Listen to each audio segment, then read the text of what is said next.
In a world of capes and lunatics, gods and monsters, there are those who protect the sacred timeline. Or do they? Or must they? Or should they? This is the story of Loki.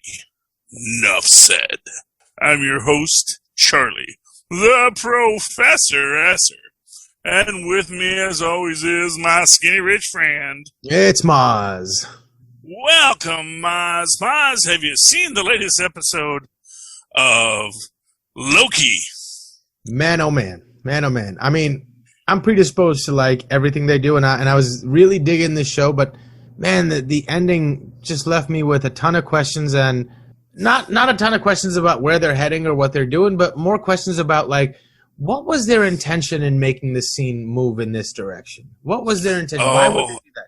I have got headcanon for days for you, my friend. And we're going to get to that in just a moment. Because first off, this is, for all time, always.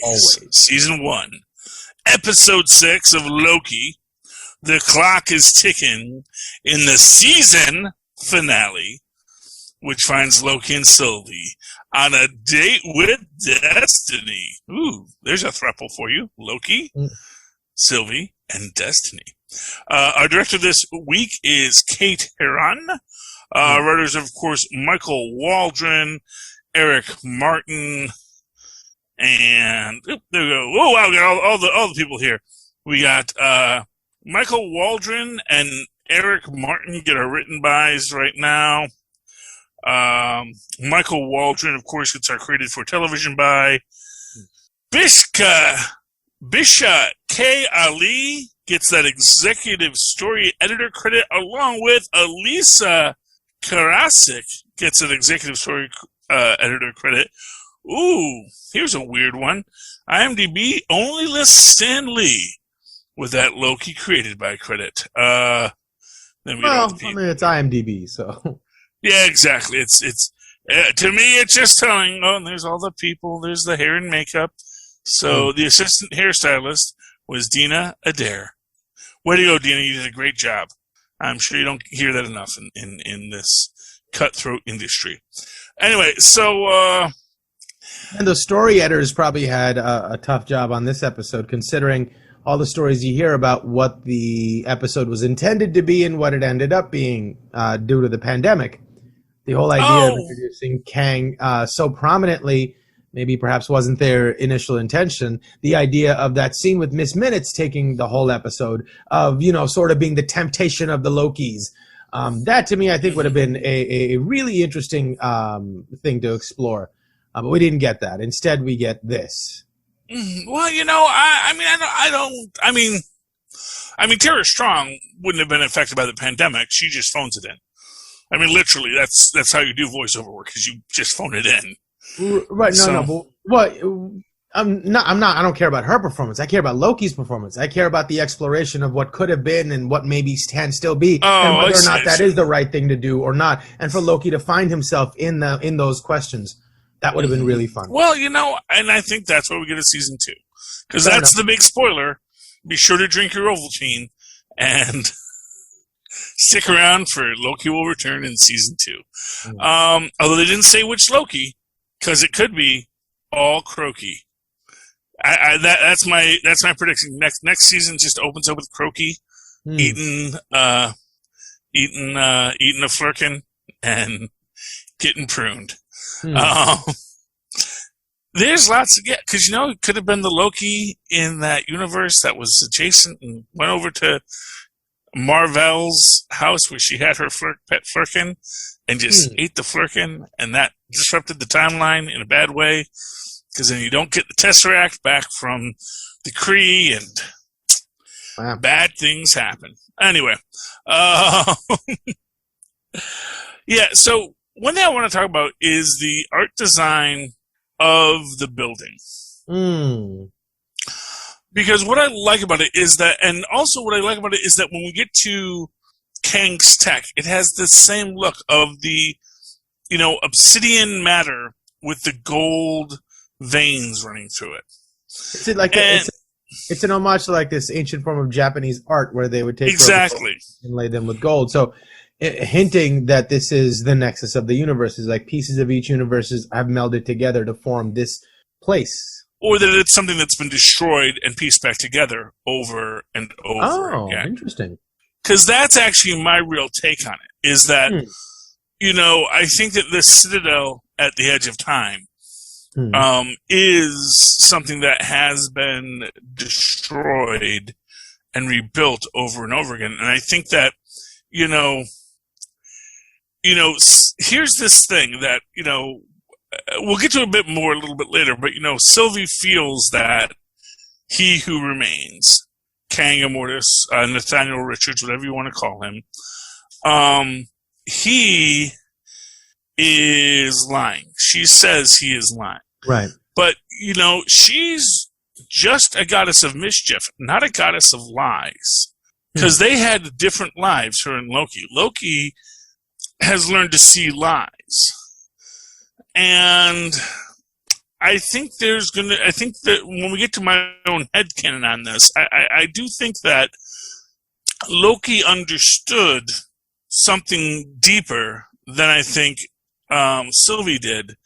And Sylvie is just being headstrong, which I understand because she's lived her whole life with one view of time and space, and that view of time and space has now been, inverted, as it were.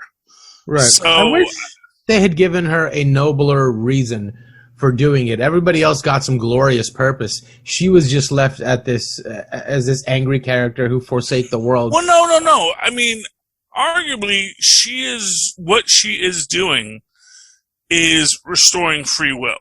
That's what I was hoping they would build towards, but it seemed like they didn't want to give her that. They just no. That's exactly what they gave her. Absolutely, because that is the point. Is that it was? So the idea is that there is no free will if there is a space god who only here's where it gets like the gray area. There is free will to a point. Right. But once that point results in a different Kang variant coming into existence, that's when that has to be pruned. Because that's going to lead to a variant who is going to be problematic. That's going to be a Kang that is going to start the war. Right. I think the other side of that opinion is that who are you to say that is not the universe speaking in her voice? Right? Well, so are you stifling the universe from expressing herself? And is that what Sylvie was doing? She was unshackling the timelines, allowing the universe to express itself. That's exactly what she was doing. But Kang did not want that because it leads to a lot of pain and suffering. And that is of the free will idea. Like, what are we really fighting for? Like, if Kang or the TVA didn't tell you that you didn't have free will, you would have been none the wiser. To your experience, what's the difference? So what are we really fighting for? Right? Well, so in quantum physics, they tell you, okay, the world is a deterministic phenomenon, right? So there is no free will. It's just that the levels of variables we cannot comprehend due to our mortality leave us in a place where we are indifferent to the fact that we have free will or not. We have the illusion of it, and that's enough for what we need it for. Beyond that is not, it's a pointless pursuit to think about. And from that perspective, why are we fighting Kang when, he's giving us this thing and allowing us to think that we have free will? Well, because the actual answer is because we do have free will, and that's the problem, is that because we do have free will, we're going to keep on making these choices. We're going to keep on creating these variant timelines. And those timelines eventually create Kang. Basically what happens is, so it's like, it's sort of the Watcher paradox, So the story of the Watchers is they went out with their advanced technology and found primitive races and basically totally said, F the Prime Directive. Hey, space monkeys, you want some nuclear power? And then the space monkeys blew themselves up, and the space monkeys were real mad about that, as you might imagine. And then the Watchers were like, oh man, we effed this up bad. You know what? We should just observe and not interfere. Now, this is sort of the counter argument, where the space monkeys are going to develop it anyway. The space monkeys are going to... No, because that's the point. Eventually, in the 31st century, there is a scientist who discovers parallel dimensions. By the way, it's kind of funny. You see this, and it seems like kind of a parody of Rick and Morty, with this scientist finding the other scientists. And wasn't there a citadel full of Ricks as well? Yeah, well, it's all based on stuff that's come from the Kang mythos and the Reed Richards mythos and the entire Richards family mythos. So all that stuff for Rick and Morty actually does have an earlier iteration in the Marvel version. But as we're watching it play out here, I heard there's a lot of people like, hey, that looks like Rick and Morty. It's like, yes, it does. It looks exactly like Rick and Morty. Rick and Morty borrowed it from this beforehand, but that's okay. We're not gonna. It's not a competition.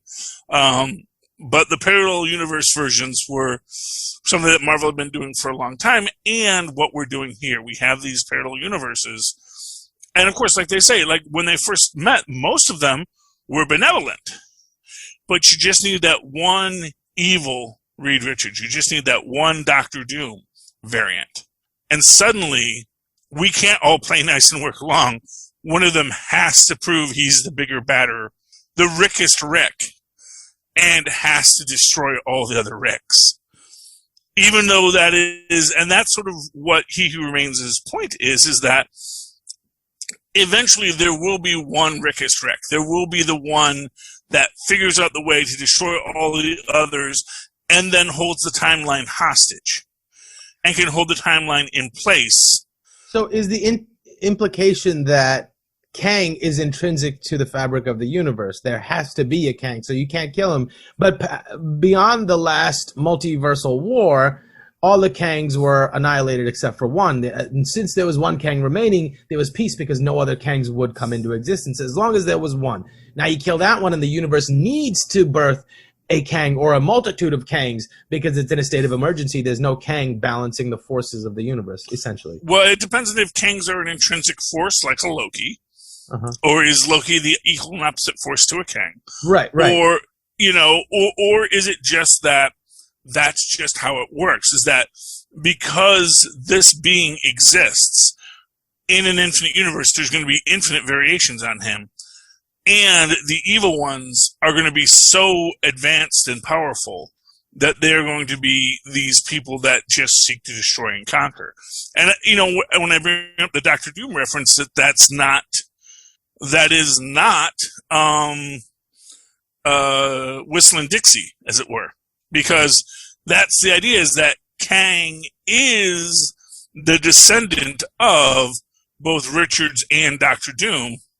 There's even some interesting little crossways storyline that when you get into time travel and birthing babies and Nathaniel Richards sort of spreading the original Nathaniel Richards, who, by the way, like I said, D.L. Hughley, lock him in to play the Reed Richards' father in the Fantastic Four movie, because that guy looks exactly like Nathaniel Richards, and I know him as an actor. He would be great at playing crotchety, evil, super genius Nathaniel Richards, who just doesn't give an F about anybody, because he's got glorious purpose before freaking Kang does. He is like, he was Kang, well, he wasn't Kang before Kang, except technically he is chronologically, but not in comic book wise. Although arguably he is, because he actually is older than Kang, because Kang doesn't show up until the 60s, and the original Franklin Richards was arguably giving birth to Reed Richards long before that. So it gets crazy when you get into timelines. And honestly, I would love that. And it's just a thing. D.L. Hughley was on the most recent To Tell the Truth. And I looked at the guy, it's like, dang, he looks like he could be the great-great-grandfather, the evil great-great-grandfather of, I'm blanking on his name now, the actor, Jonathan Majors. Oh, yeah. Like, oh man, yeah, if they were just, all black people, or at least, in that line, that he would be so perfect for this, because he has that look. But anyway, Even got the little goatee. Which is that's sort of this. That's one of my big pet peeves is when they decided to make a sort of a good variant Nathaniel Richards. They gave him a full beard, and they lost the goatee. I'm like, no, man, you can't just say now he's good. He has a full beard. He needs he needs his evil goatee back. That's how we knew Nathaniel Richards. That's how he always was, and he was always evil. And so yeah, because that's the idea is that there are the variants. That we all have variants on multiple universes. And in those multiple universes, eventually they're going to create a Kang. And I'm guessing that's the idea, is that there is this dimensional rule about how you structure things that we can do it to a point, but at a certain point it all has to come back to He Who Remains. And this is the idea, is that once you break the system, that multiversal war happens again. All the Kangs come into existence again. They all fight again. He Who Remains harnesses Eliath again.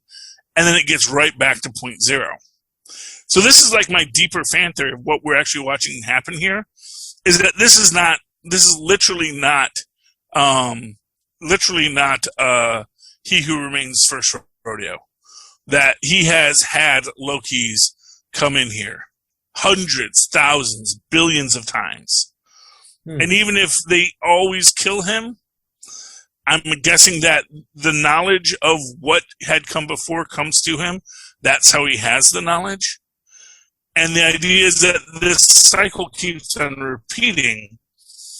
And the one who remains keeps on destroying all the others, winds up at the Citadel at the end of time, finds all the information from the last Kang. And that in this, what they have is all the knowledge up to a point. So this is what they're going, so that everything's programmed, everything is known to them. This is everything that's going to happen. Yeah, well, that's the idea, is that up to a certain point, to a certain point throughout that throughout the encounter. So even throughout the whole time that he's talking to the Lokis, they're all still following the exact patterns that all the Lokis are supposed to follow. So what was it that broke the threshold? Time. Eventually they got to the end. This is my theory. They always get to this point. It's not. They always get to this point. Event that broke it. It's just, and they never take. The Lokis have never taken the deal. Huh. And they always, and that sometimes they kill him. And it's like this. Every time they kill him, he gets another couple seconds into the story where he knows this is when they kill him. And then, so the next time, it's going to go past where the one Loki gets pushed back and Sylvie's left with him and she goes to stab him. He'll know about that. Right. But then once it happens, that's when the splintering occurs. Because the idea is he's trying to get to this point where he can retire, and a Loki can take over for him. Because and the idea is that the Lokis are the one beings that can say, you know what, I can live with the illusion of free will. I can live with stomping out variance. I can live with the idea that everything is chosen and progresses for a reason to a point. But, I need to be in charge. And that's what he's going for. But unfortunately, every Loki evolves. And by the time the Lokis get there, they're no longer, they've grown too much to be willing to go along with the plan. And so the Lokis always fail to take the deal. But this time with the two Lokis, and I think he saw that, that's interesting. One of the Lokis was like, you know what, maybe he's right. Maybe we should take the deal. Maybe we should allow it to go through. And then so he pushes him through the door. But by that time, all of the timelines had already started fracturing. So my real theory is when we get to the end of it, what we're getting is all of the timelines that are being created right now. They're all in that multiversal war. Because once they're created, the war starts. And once the war starts, it has to end the same way. with someone at the end of time. And there's going to be the one Kang who's going to be able to sort of put it back. But when we get there, it's going to be interesting because he's going to show up and Sylvie's going to be in that Citadel at the end of time waiting for him. Is that Citadel the seat of power? It's the seat of something. That's the question. When he gets back to the TVA is now being run by this Kang, but that Kang is not at the Citadel. He doesn't automatically usurp control. Well, we don't know that it's that Kang. We just know it's a Kang. We know that now. Right. No, but a Kang is coming to existence. But that was the seat of the power for the TVA as well. So she's in the Citadel by herself. So I guess her and Miss Minutes. Right. So she still exists. So Miss Minutes is aware of multiple timelines at once. She can carry Miss Minutes is aware of everything. It's arguable that Miss Minutes is the one who's truly in control. Huh. It's still arguable that Miss Minutes is the one. Miss Minutes is the one who continues and remains and sees all and knows all. She is time itself as an entity. Yes, exactly, Tristan. And that is where it gets a little more interesting. Because if there is a cycle that is repeated thousands of times, but that Ms. Minutes always comes into existence, or that Ms. Minutes is just always in existence because the TVA is always in existence. When everything resets, Ms. Minutes knows. And there might be a hint at this earlier on when we see that Renslayer was a hunter and is now a judge. And when Loki goes back, apparently Casey is now a hunter in this universe. Because when they're listing who to run, the actor who played Casey is listed as one of the hunters, and he gets a number designation. By the way, Casey apparently was played by the guy who played Pillboy on who was I'm forgetting his name now. But the guy who was on The Good Place, the guy he was the best friend of the guy who everyone thought was a monk, who I think is just a phenomenal actor. I want to see more of him. I'm blanking on his name again. He's actually who they should have gotten to play Black Bolt. I've said that 1,000 times. And hopefully now we can have a Black Bolt variant. Because I think that's the real thing that they just did. They just opened up the universe to variants. And so now, and I think this is going to be the kind of story that plays out over Phase 4 and 5, that ends in the revelation of Beyonders after 5, or at the start of 5. But at the end of 4, you're going to see that now that time has been coalesced again with one who remains, or some variation where there are still Kangs attacking, but we have a generalized timeline. That's when we're going to get maybe some recasts of people, new people coming in, and new people who didn't die at a certain time, different timelines that have been restructured. And we're going to get this universe. Maybe we're going to get our Clark Gregg back. Maybe the LMD version. Maybe it's the one that used to date the Countessa. And they have that fiery relationship. I just want that because that's where they're all from. It's New Adventures of Old Christine. So I want my Marvel Comics version of New Adventures of Old Christine. Make it happen, Marvel. Feed my fanboy. Anyway, but that's what I'm thinking. I think that's sort of what they're doing. Is I think Feige's sort of opening up that reset button. I think we're going to get a lot of this when we get to What If on August 11th. So in about 2-3 weeks, we get the new What Ifs. We're going to do that show. Yeah, Mozz? Yeah, absolutely. Yeah, okay. We're going to be doing the What Ifs on this feed.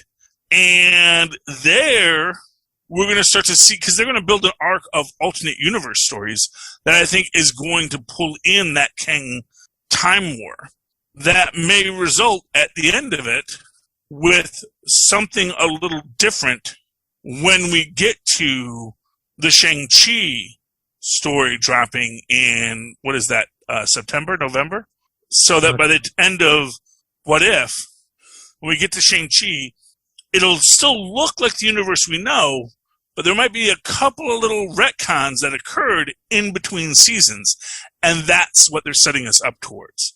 That universe that is a little more malleable, that is going to be a little more open, that's going to allow for Deadpools and Korgs to sit on couches together and talk, and that maybe the next time we see Taskmaster, she's going to be a little more wisecracky and more of more of just a narcissistic jerk to people. Because honestly, she's suffered a lot already. So yeah. I think it feeds into her character that now that she's finally free, she's just going to cut loose and just be like stabbing people left and right. It's okay, Tristan. Did anything break? What broke? What? Just get out of the kitchen, Tristan. Okay, I'll take care of it in a minute. Just let it be. Nobody go near it. I'll take care of it. Just got broken glass in the kitchen. That's all. It's not a sorry to be. It's all okay. As long as you keep away. Yeah, I'll take care of it. Nobody go in the kitchen, please. Okay, so that's a fun little side bit about the Esser household. It's okay. What glass was it, Tristan? A navy blue cup? Well, let it be. I'll see what it is in a minute. I don't think it was one that was of great importance. Hey, here's your opportunity to use that Japanese technique to fix that mug or glass. Or whatever. All I need is gold. If I had melted gold, I could do that. Okay, it was one of the aquarium cups. Okay, that's fine. It's probably the one that was already a little broken anyway, so it's not a big deal. Anyway. So one other thing that I had sort of an issue with, I mean, obviously the portrayal of this version of Kang was a little jarring at first. I thought it was an interesting and nuanced performance by Majors, in that somebody trapped in this citadel by himself for this long of a time would probably act like that. I mean, it reminded me of a little bit in Interstellar when they come off of Man's planet and they've spent 4 hours down there, but it's been 25 years in their reference point of time of Earth. And the guy that's been waiting in his ship above has spent 25 years waiting for them. And his mannerisms are so strange and weird. And Kang had a lot of that feeling in it too. So it felt natural for somebody in that state of mind. But they wanted us to be afraid of something. There was nothing to fear about Kang, right? So when Mobius gets back to the TVA, right, and he's like, oh, there's this big scary man coming, blah, blah, blah. And they want us to believe that he's genuinely scared. But there was nothing in that encounter that provided any bit of reason for anyone to be afraid of anything. It was completely just goofy and weird and like, okay. And if they wanted us to, if that was their goal to make us fear him or to make Loki fear him, then they could have at least played up the fact that this Kang was afraid of the other Kangs, right? But there was none of that. But no, he didn't. It didn't carry. The level of fear that Loki carried out of that scene was unjustified. And I think it was just because the writers wanted him to be scared, but they didn't give us any real reason. Kang was not scary at all. There was no fear in that scene at all. I mean, he said stuff that should have been scary, but he said it in such a goofy way that you couldn't find yourself being afraid of it at all. Well, so to give you an example, I had made the comment a few times that the way he portrays him, actually upon rewatches, I think he's doing a little more Flip Wilson than Bill Cosby, but I do feel that he's got a lot of Bill Cosby's old, kind of a gravelly vibe, some of the ways he talks. There's a lot of homage that reminded me. Yeah, there's a lot of things in there, and what I will say about it is, the whole point of it is, at the end of the day, that no, Kang's not scary. Kang's the nice one. That's his point. I'm the nice one. Yes, right, I am. But at least show that you're afraid, so that there's some reason for us to be afraid. No. The idea is that here's the thing. It's the Wizard of Oz. Sure. Okay, and it's meant to be a wizard. They get to the man behind the curtain, and he's just a humbug. And what his point is. Yes, I'm just a humbug. You have no idea how many more humbugs I've killed. I basically committed genocide on the entire humbug race. And his whole point is like, my power comes from knowing what's going to happen. And I know that I'm at the end of my power. And I can make you all look like idiots for the next 20 minutes. That's fine. That's fun and enjoyable. But the fact of the matter is that whatever happens we're going to get to that point. I'm going to be powerless. You're two Asgardian gods. One of you is going to kill me. And this entire cycle is going to start all over again because I've done this 1,000,000 times before. And you think this is going to change things. It's not. It's just going to cause more chaos, entropy, death, and pain. Right. And that's how it's going to end up at the end. Yeah, but is that enough to have Loki freaking out, or his reaction at the end? Yes, because Loki understood what he was saying. Yeah, I guess. I just didn't think. Here's the thing: Loki understood.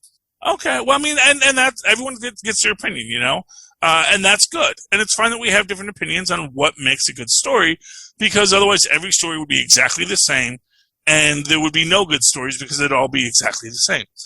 To me, it worked because I understood that Loki saw through it. Loki understood that as much as this guy was fibbing, and he was fibbing, Loki knew the guy was fibbing. Loki knew the guy was playing him, but he also knew that, you know what? At the end of the day, it really doesn't matter if he's fibbing, because I know what he says is true, that if we don't take over the TVA, and here's the real idea of this, if you don't take over the TVA, there's going to be so many more people who are going to have to live and suffer and die in this timeline. Because the only reason why this timeline is less murdery is because of the TVA. But that once it becomes all-out multiversal war, entire universes are going to get decimated by various that's already happening now. They wrecked Sylvie's universe. Well, no, they're not wrecking whole universes. They're wrecking small parts of universes in only one section, just to prevent Kangs. And again, which is why, again, it's kind of has to be geared to what's going to eventually get to Earth and affect Kang creation. What is going to cause another Kang to pop up somewhere else? That if our only goal is just to minimize Kangs, then actually they don't have to do nearly as much as they otherwise might have to do. If they were just trying to make one universal situation, then yes. If they were like eugenicists, like, no, there's only one right timeline. No. He says, no, we just don't need any more Kangs, because the Kangs cause far more destruction within the timeline than just pruning these little variants here and there, these little portions of space and time that might have led to a variant. But it seems to me that what they're doing is, because when you see at the end when the universes do branch out, the sky is filled, or whatever substrate it is filled with these branching timelines. So, and not every one of them is creating a Kang, right? So essentially they're limiting what the universe can be to a great degree to stop this. It's like killing all of Germany to stop Hitler, right? Like, well, yeah. It seems like what they're doing.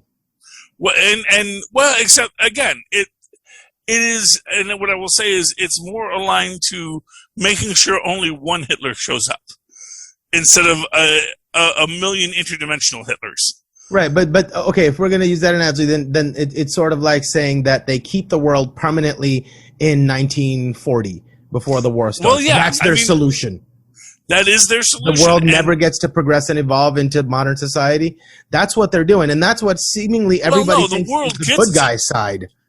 The world gets to progress, the world gets to progress. Not the universe, but our version of the universe gets to progress. Well, no, the multiverse. No, but the multiverse doesn't, because you look at what happens at the end. There's so many more universes that want to exist, that should exist, and we're clamping all of them down for the off chance. That's what I'm saying, but you're clamping the multiverse down. Limiting the multiverse. Right. So, so let me... that's what you meant by when I said universe, you meant multiverse. I got you. Yeah, so in DC, they had this thing where they had, like, there were only going to be 52 alternate universes in the DC universe. But as soon as they put a number, because traditionally in the Marvel universe, there's always infinite numbers of universes. Because in the classic Marvel universe, we're always in the Time War. The Time War never ends. There was no moment where we do get an Immortus, but that Immortus exists at the same time with Kang, and there's also multiple variations on Immortus. So essentially what we might be moving towards is a more comics accurate Marvel Cinematic Universe, where that multiverse is going to be the reality. That it's like, no, now things are going to be different. That Sylvie will have enacted the change that she wanted to see in the cosmos. That's the question. That's what we're moving towards. That's what we're going to see what happens. The funny part is she didn't end up destroying the TVA. No, that was her goal. That was her goal, and it's not something she has the power to do. Although maybe she is if she is the one at the end of time and she can control what goes back, maybe that's why it's gone from the 3 to the 1. Why maybe she is the one controlling things. She's the one who remains now. Does she have control over Miss Minutes? We don't know exactly who. Maybe Miss Minutes listens to whoever has the temp. Whoever remains. Because we see that she has the temp pad, yeah. So, and she is letting the stuff branch out, and maybe that's what, like I said, that's what I think is what we're going to be seeing in the What If universe. I think we're going to get the hint at the Time War. I think we're going to get this Time War and these variants coming in, and especially when you think about things like, from what we've heard about for No Way Home, Multiverse of Madness with Doctor Strange, and I think if we might, and again, like I said, I think we might even tap on it a little bit in Shang-Chi. That's going to be that little Iron Man for us, where we imply a much bigger universe, but we're not going to realize it until much later. And that's what's going to be building out in this new phase. And then when we get to Loki Season 2, it's going to be about what do we leave in its place. And maybe what they leave in its place will be a Council of Kangs. The idea not of we're not going to eliminate you guys from existence anymore. And maybe that's when the TVA actually sort of breaks out on its own and bees its own thing under Mobius. And they say, listen, we can prune any one of you at any time, but we want to let you exist, but you need to control yourselves. You need to keep your Rickest Ricks under control. Because if you guys start trying to conquer stuff, like if you want to Rama Tut it and just go back in Egypt and have people fan you with palm fronds, we're fine with that. But if you want to start conquering universes, altering people's lives and timelines, you know what? Then we're going to call it a day because there's nowhere to go but up. Yeah. So I think that's maybe where we're going to wind up with at the end of Phase 4. And then the end of Phase 5 is a pinprick between the multiverse and the omniverse. And that's when the Beyonders look in and get curious. What is this thing called desire? And that's when we get Secret Wars, baby. That's what we're all moving towards in the long run, anyway. That's the hope. That's what I'm rooting for. We're going to see what happens. The other thing that bothered me was man, Mobius just found out he was a variant. He just freed himself from the shackles of these, TVA restraints, and now he comes back and he has no idea. He's back to his I'm a TVA agent made by whoever he thinks made him now in this version of the universe, but he doesn't have his freedom anymore, and that was sad. Oh yeah, and we know that's going to be one of the motivating aspects of Loki's adventure next season. He's got to get his friend back. Yep. I know you're in there somewhere, Mobius. Come back to me, baby. Come back to me, bro. I want to reach you. I can do this all day. I'm with you till the end of the line, Mobius. Yeah, I got a sweet jet ski over here. Come on, you want to just take a 5-minute break? Who's gonna know? You control time. Take a 5-minute break. Come on. Yeah, we're gonna have to see what they allow. It's gonna be exciting, whatever it's gonna be. I'm excited. I'm literally really excited, not only for what's gonna happen in season 2. But how this is going to influence stuff. Because that's the thing. Everything they've done in this TV show these TV shows. And, you think about, it's supposed to go in this order, but it came out in that order. And it's like, you know what? I think this order worked better. I think that maybe it would have been more interesting had they done Black Widow, Falcon, Winter Soldier. Maybe we would have gotten more of who the Contessa was in Black Widow in that universe. Maybe in that universe there's more of that, and then we didn't do as much building with her in Falcon and Winter Soldier. But you know what? Either way, it all works out great. And I'm excited to see exactly where all of it is going, because I get the feeling that now that they're in better production schedules now. Although, with the Delta variant, who knows? Speaking of variants, wear your masks, kid, even if you're vaccinated. I'm just saying, just to be safe. You know what? Because what comes after Delta? They're saying these vaccines should be good against the Delta variant, right? Yeah, the vaccine's good against the Delta variant, but you can still... Here's the problem. You can still catch it, and you can still spread it. Right. And you might not die from it, and you'll recover quicker, but you can still get it. And you can give it to other people who either are unable to get a vaccine because they're too young, or who have some kind of a compromised immune system. So it's like, By the same token, though, go get vaccinated, man. What do you, like... Well, if you're a kid, you can't. That's the problem. Right. I'm not talking about that, but majority of the cases, just go get vaccinated. Exactly. Well, that's the thing. Is the majority of cases, I can't be responsible for you after that. Once you've had your chance, I can't be responsible for you. And that is how I feel, too. It's like, honestly, at a certain point. And I hope that if you have a kid who's unvaccinated, that you're being really careful with them. But that's why I say, I'm going to put on, it doesn't hurt me to put on a mask when I go into 7-Eleven. Sure. And when I get home, everyone's vaccinated. We're all good. We can all be around here.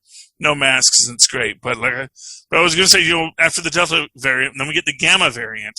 That's when we get the Hulks. Then you don't want to get to the Gamma variant. That's what I'm saying. We got to nip this at the Delta variant. Man, oh man, indeed. Yeah, indeed. Anyway. Oh, actually, I think Gamma actually comes before Delta in the Greek alphabet. But fair enough. It was a gag I could make, and I made it. Yeah, I liked it. You do not want Gamma COVID, because that's like, oh no. Although maybe I do. I don't know. It sounds kind of attractive. It actually starts giving you superpowers, great, but that's what the vaccines are supposed to do. But maybe when you get the Gamma variant with the vaccine, that's when you get superpowers. You got to get the vaccine first. Otherwise, when the Gamma variant shows up, you're not going to get the superpowers. Okay, folks? The logic is there. It makes perfect sense. It's all genetic engineering, but they're building us to be superheroes. So if you want superpowers, get your vaccine. Any of the three will work. Don't worry too much about it. Get one of those vaccines in you. And then if you get the Gamma variant, you just won the superhero lottery. You're going to grow wings. You're going to start flying. It's going to be great. X-ray vision. Do what you need to. Okay. There we go. We've started that. It's going to go out it's on the internet, so you know it's true. And we'll just send it out from there. There it is. There it is. Whoop, there it is. All right. Final thoughts on this. We got Renslayer going back somewhere that Ms. Minute sends her. And now that's an interesting question that people had on this is Ms. Minutes working for He Who Remains, or is she self-aware enough that she's like, no, I'm actually in charge. All y'all think you're in charge? No. Tara Strong's in charge. And she may be sending Renslayer to get young Kang. And to me, that would be the interesting thing. Because if she sends him back, if she sends him there with the knowledge of what he might become in the 31st century as an adult going back in time, and say, but you can break it, and you can be the young Kang. You can be Iron Lad and form the Young Avengers. That will break your cycle. Interesting. And that's the idea, because that's one of the Young Avengers. Because every one of these shows has introduced us to an idea about one of the Young Avengers. Of course, we got Wiccan and Speed in WandaVision. We got Elijah Bradley in Falcon Winter Soldier. We have already met Cassie Lang. We got a hint at Kate Bishop from the Hawkeye reference in Black Widow. And that's all of them. Wow. So we've got all of our Young Avengers ready now that we have Kang. They just need to start showing up in this phase. Yeah, exactly. They're all ready to assemble at the end of phase 4. Watch for it, kiddos. It's a coming. It's a coming right to you. And we're getting Ms. Marvel soon, so that's great. And a She-Hulk. And apparently, what's his name? Charlie Cox had to cancel an appearance because he had to go and shoot something at the same time as they were doing reshoots on Spider-Man. So love it. Don't know why I'm doing that, but I guess I got some reshoots, and I was like, they might have him show up in She-Hulk too. So, although honestly, for She-Hulk, I hope they have her go up against Foggy because Matt is just a really bad lawyer. Right. He is not a good lawyer. He is so bad at being a lawyer. Like Foggy and Jen they're on par as superhero lawyers. Senor Foggy Law. Matt Murdock. Yeah, Matt Murdock is not a good lawyer, but that's okay. Right. Yeah. He can punch people, and that's all he needs to do. We need that too. All right, Mozz. Any final thought tonight, Mozz? No, all in all, great show. I'm excited to see Jonathan Majors do his thing. He's a brilliant actor. Even here, he was great. I thought the choice of what they did to him, maybe not up to him, wasn't the best choice that serves the narrative in the best possible way. But what he did and what he was trying to do was really great. I did get a sense that it was like a self-indulgent actor taking a moment to be an actor as opposed to serving the narrative. So, it is what it is. But maybe it'll mean something more when we get the mirror reflection of what the other side of this is, and it will give value to this performance in hindsight. So that's what I'm hoping. Yeah. And I do think that is exactly what you're going to see, because I think the next time we see Jonathan Major, he will not be this Kang. He will be young, fresh, ready to conquer Kang. Yeah, fresh out of Egypt after. What I'm saying is I need him to be so good that he needs to earn back what he lost with this performance. That's for me personally. Well, there was I think it was a Jackie Chan movie. I could be wrong, but I thought it was a Jackie Chan movie. It might have been a Chow Yun-Fat movie, but basically, and the idea is this variant goes through all the alternate universes, killing himself. Ooh. Because every time he killed one of his variants, then their chi was spread among all the other variants that still existed until it was him and one other variant. And of course, the variant the last of the variants is, ironically enough, just the schlubby fat guy. But now, because they both have that equal chi, and they can harness the chi. So he's the chubby fat guy, but he's got to face off against his ripped self. But he's got the same kind of chi powers. So, Oh, that's cool. What a great idea. I'm probably wrong that it's a great idea. I only know it from, I've heard of it. And it's like, that's such a great idea. I'd love to see the movie. I actually have never seen the movie, and I don't remember what it's called. I gotta look that up now. I think it was a Jackie Chan movie, but it could be someone else. It could be another one of the big martial arts stars that were coming out of Hong Kong, because it's definitely a Hong Kong action flick, or maybe a Japanese action flick. But it's from the Asian market that got repurposed for America. It was I want to say it was just after Crouching Tiger, Hidden Dragon kind of thing. It was like the sci-fi version, and it's got a great premise and that idea. And so that's the idea, is like this variant, like I said, this variant is the old tired variant. Like, he doesn't look as old as he is, but he's basically a senile old man in this one. And the next time we see him, he's going to be a very different Kang. And I think that you're going to get that scene where someone goes up to him thinking he's the jokester, and it's like, no. That's not who I am. Instant vaporization, exactly. That is, I think, where we're going with that. It's, this isn't, it's not the King you're looking for, but anyway. All right, Mozzie, how can people find you? Well, they can email me at mozzmanzor@gmail.com, or find me on Facebook under Mozz Manzor. That's MOZZ MANZOOR.